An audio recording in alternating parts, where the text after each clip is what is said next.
Hello नमस्कार दोस्तों, स्वागत है आपका आपके अपने यूट्यूब चैनल माया क्लासेस 24/7 में। दोस्तों, आज की इस वीडियो में हम कवर करेंगे आरआरबी एनटीपीसी में पूछे जाने वाले टॉप 25 मोस्ट इम्पॉर्टेंट पॉलिटी के क्वेश्चंस जो कि प्रीवियस ईयर एग्ज़ाम्स में पूछे गए हैं और आने वाले एनटीपीसी के एग्ज़ाम के रिगार्डिंग बहुत ही इम्पॉर्टेंट होने वाले हैं। तो आप लोगों से रिक्वेस्ट इतनी रहेगी कि आप लोग वीडियो को पूरा एंड तक देखिएगा।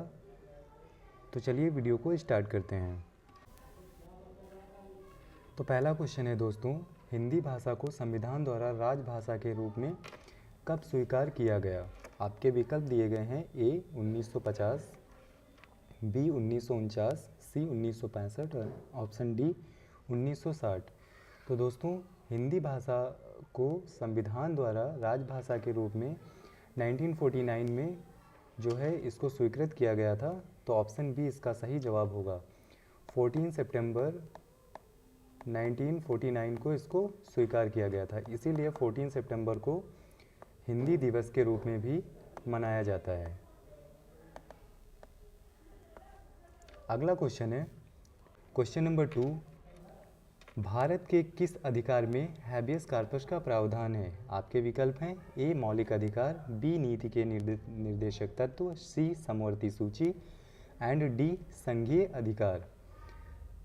तो हैबियस कॉर्पस का प्रावधान जो है वो हमारा फंडामेंटल राइट्स में आता है, यानी विकल्प ए आपका सही जवाब होगा, मौलिक अधिकार।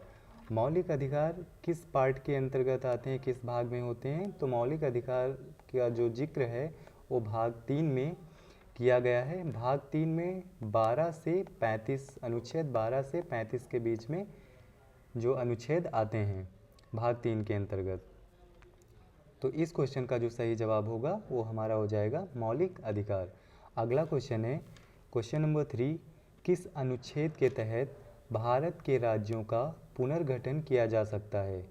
ए आर्टिकल 368, बी अनुच्छेद 370, सी अनुच्छेद 371 एंड डी अनुच्छेद 372।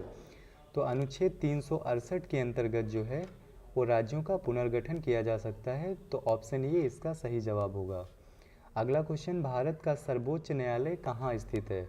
तो भारत का जो सर्वोच्च न्यायालय है वो दिल्ली में स्थित है। तो विकल्प बी इसका सही जवाब होगा। अगला क्वेश्चन, पंचायती राज संस्थाओं की स्थापना भारत में कब की गई थी? तो दोस्तों, पंचायती राज संस्थाओं की स्थापना जो है वो भारत में 1959 को की गई थी।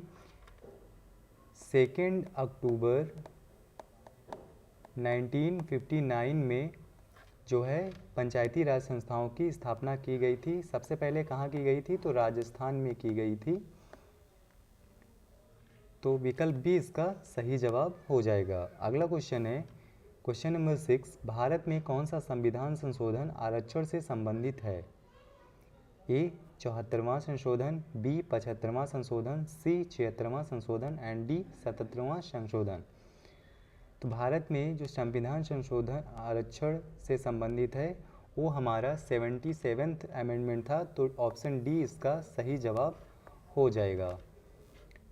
भारतीय संसद के दोनों सदनों के लिए अध्यक्ष कौन होता है? ए राष्ट्रपति, बी प्रधानमंत्री, सी लोकसभा अध्यक्ष और राज्यसभा उपाध्यक्ष एंड डी सर्वोच्च न्यायालय। तो भारतीय संसद के दोनों सदनों के लिए जो अध्यक्ष होता है वो लोकसभा के लिए जो होता है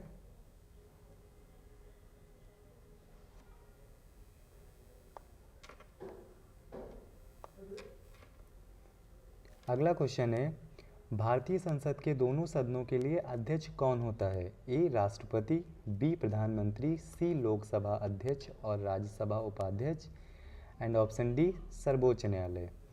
तो संसद के दो सदन होते हैं, एक होता है लोकसभा और दूसरा होता है राज्यसभा।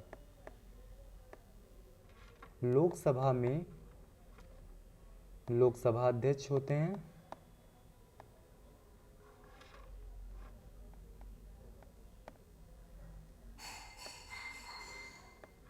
जो कि इस समय जो हैं वो हैं ओम बिरला, और राज्यसभा में प्रेजेंट टाइम जो उपाध्यक्ष के रूप में हैं वो हैं जगदीप धनखड़।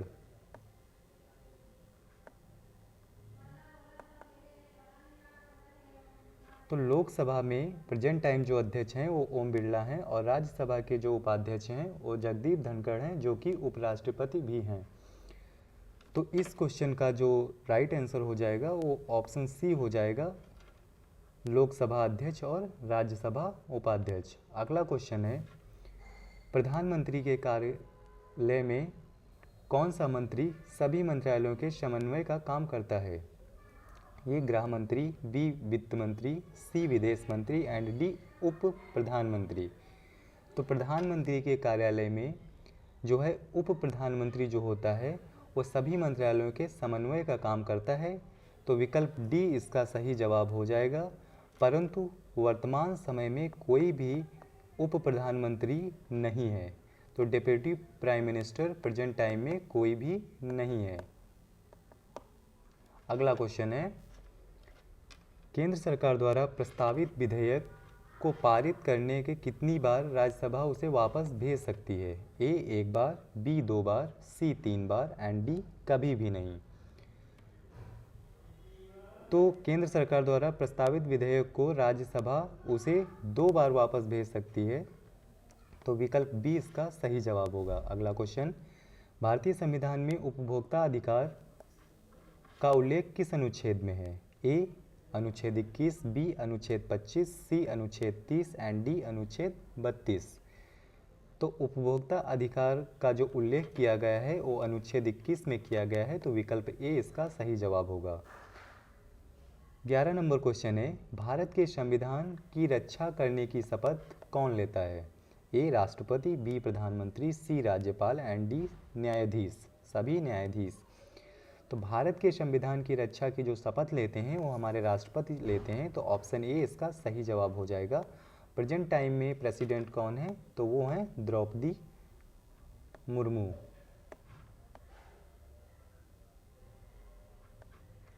अगला क्वेश्चन है, राज्यपाल को कितनी बार पुनः नियुक्त किया जा सकता है? ए एक बार, बी 2 बार, सी कई बार एंड डी कभी भी नहीं। तो राज्यपाल को कई बार नियुक्त किया जा सकता है। तो विकल्प सी इसका सही जवाब होगा। भारत में शासकीय सेवा के अधिकार किस अनुच्छेद के तहत आते हैं? ए अनुच्छेद 14, बी अनुच्छेद 15, सी अनुच्छेद 16 एंड डी अनुच्छेद 17। तो शासकीय सेवा के अधिकार जो हैं वो अनुच्छेद 16 के अंतर्गत आते हैं। तो विकल्प सी इसका सही जवाब होगा। अगला क्वेश्चन है, क्वेश्चन नंबर 14, भारत में सर्वोच्च न्यायालय की पहली महिला न्यायाधीश कौन थीं? ए फातिमा बीबी, बी न्यायमूर्ति रंजन गोगोई, सी न्यायमूर्ति ममता बनर्जी एंड डी न्यायमूर्ति सीजे चंद्रचूड़। तो भारत में सर्वोच्च न्यायालय की पहली न्यायाधीश जो थी वो फातिमा बीबी थी। तो विकल्प ए इसका सही जवाब होगा। वर्तमान समय में जो चीफ जस्टिस ऑफ इंडिया हैं वो हैं डी वाई चंद्रचूड़।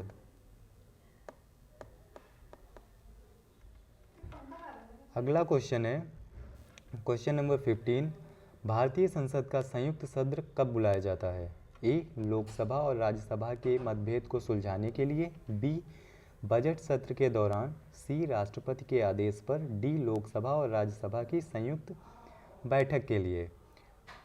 तो दोस्तों भारतीय संसद का संयुक्त सत्र जो है वो लोकसभा और राज्यसभा के मतभेद को सुलझाने के लिए बुलाया जाता है। तो इसका विकल्प ए जो है वो सही जवाब होगा। किस अनुच्छेद के तहत बुलाया जाता है? तो ये आर्टिकल 108 के तहत बुलाया जाता है। अगला क्वेश्चन, भारतीय संविधान की प्रस्तावना में कुल कितने लक्ष्य हैं? तो भारतीय संविधान की प्रस्तावना में कुल 6 लक्ष्य हैं। तो विकल्प डी इसका सही जवाब होगा। अगला क्वेश्चन है, प्रधानमंत्री को कौन पद से हटाता है? ए राष्ट्रपति, B Lok Sabha, C Rajya Sabha and D उच्चतम न्यायालय। तो प्रधानमंत्री को जो है वो लोकसभा पद से हटाती है। तो विकल्प डी इसका सही जवाब होगा। अगला क्वेश्चन, भारतीय संविधान का संशोधन कौन कर सकता है? ए राष्ट्रपति, बी संसद, सी राज्यसभा एंड डी उच्चतम न्यायालय। तो भारतीय संविधान का संशोधन संसद द्वारा किया जाता है, तो विकल्प बी इसका सही जवाब होगा।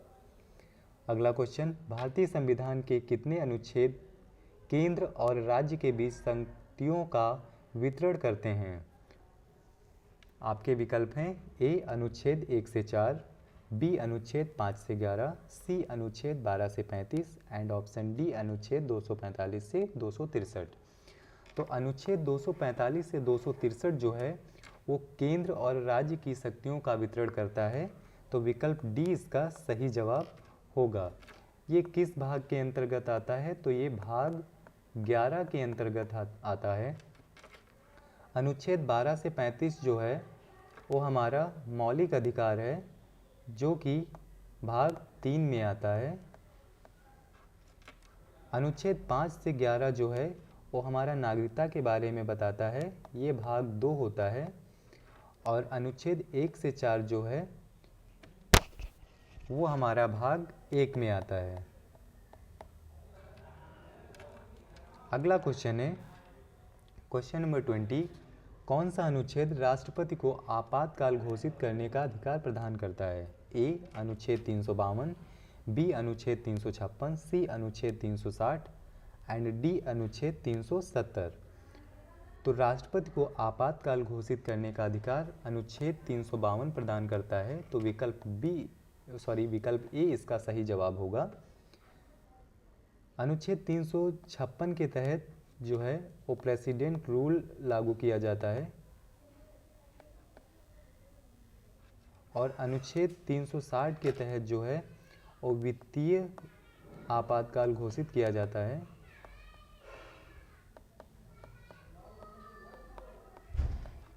अगला क्वेश्चन है क्वेश्चन नंबर 21, राज्यसभा के सदस्य का कार्यकाल कितने वर्षों का होता है? तो दोस्तों राज्यसभा के सदस्य का कार्यकाल जो होता है वो 6 वर्ष का होता है, तो विकल्प सी इसका सही जवाब होगा। अगला क्वेश्चन, प्रधानमंत्री को कौन नियुक्त करता है? आपके विकल्प हैं ए राष्ट्रपति, B Lok Sabha, C Rajya Sabha and option D चुनाव आयोग। तो प्रधानमंत्री को जो है